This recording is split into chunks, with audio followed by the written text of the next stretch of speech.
Hello everyone. আজ উপস্থিত হলাম কিছু ক্রিয়েটিভ পেন্টিং নিয়ে। যেমন এই যে প্রথমে রং দিয়ে একটি গাছের পাতা লাগালাম। পাতাটা কি পাতা কমেন্টে জানাবেন। আর ওয়াচিং করার জন্য অনুরোধ রইল। তাহলে আমার এই ক্রিয়েটিভিটিটা কি সেটা তাহলে বুঝতে পারবেন। যেমন নেচার থেকে নিয়ে আসা একটি গাছের পাতাটার প্রশ্ন রইল যে কিসের পাতা, কি পাতা। তো ওর উপরে ছাপ তুলে ওর উপর থেকেই আর দুটো কালার দিয়ে আমি, যেমন প্রথমত রেড কালারটা দিয়ে একটা মুখের অংশ করলাম, তারপরে দুপারে এরকম ব্লু কালারের টোন নিয়ে এসে আমি এইরকম করে তার পাখনা করলাম। ঠিক এই রকমটা করে নেওয়ার পর এখানে একটা কালো দিয়ে চোখ করে দিলাম সিম্পলের ওপরে। জাস্ট এইটুকু করে দেওয়ার পর মনে হলো যে পেছন থেকে এই দুপার থেকে দাগ দেওয়ার পর এরকম লেজা আকারে নিয়ে আসবো। তো এইটুকু করার নেওয়ার পর আমি একটি মাছের আকারে নিয়ে এলাম। তো এই ক্রিয়েটিভ আর্টটার ওপরে আমি অ্যাপ্লাই করলাম যে অ্যাকোয়ারিয়ামও তো তৈরি করা যেতে পারে।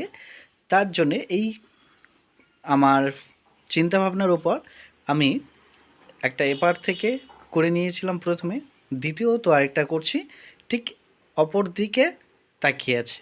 তো এইরকম দুপার থেকে দুটো আমি যে দুটো ফিশ করলাম, এই দুটো ফিশ সম্পূর্ণ দুরকমভাবেই করা। তো এটা সবার মতে একটা করে নাম দেওয়া যেতেই পারে, কারণ যেহেতু ক্রিয়েটিভ আর্ট, যার চোখে যেই মাছটা মনে হচ্ছে সেইভাবেই নাম দেওয়া। তো আমিও এখানে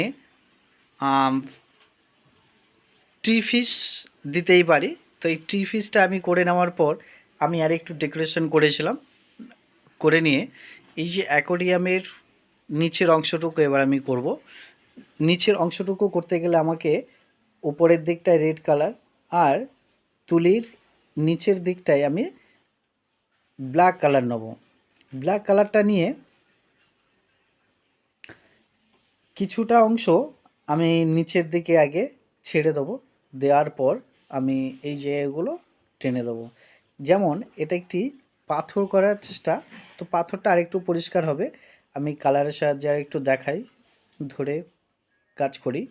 তো এই জন্যে রেড কালার আর ব্ল্যাক কালারের দুটো মিশ্রণ আমি ওখান থেকে টেনে দিয়েছি। টেনে দেওয়ার পর আমি জলের কালারটা করব, যেমন ব্লু, স্কাই ব্লু, এই দুটো কালার মিশ্রণে আমি ব্যাকগ্রাউন্ডটা চাপিয়ে নেব। নেওয়ার পর নিচ থেকে কিছুটা গাছের যে আমরা জলের নিচে যে শ্যাওলা মতো দেখতে পাই, সেই ধরনের কিছু উদ্ভিদ আমরা নিচের দিকটায় করে নেব।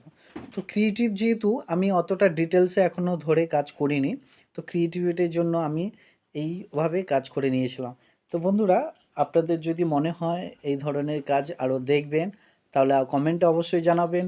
আর আমার এই কাজটি কেমন লাগলো অবশ্যই জানাতে ভুলবেন না। আর আপনাদের সহযোগিতায় আমি এই ধরনের আরও কাজ নিয়ে আগামী দিনে আসছি।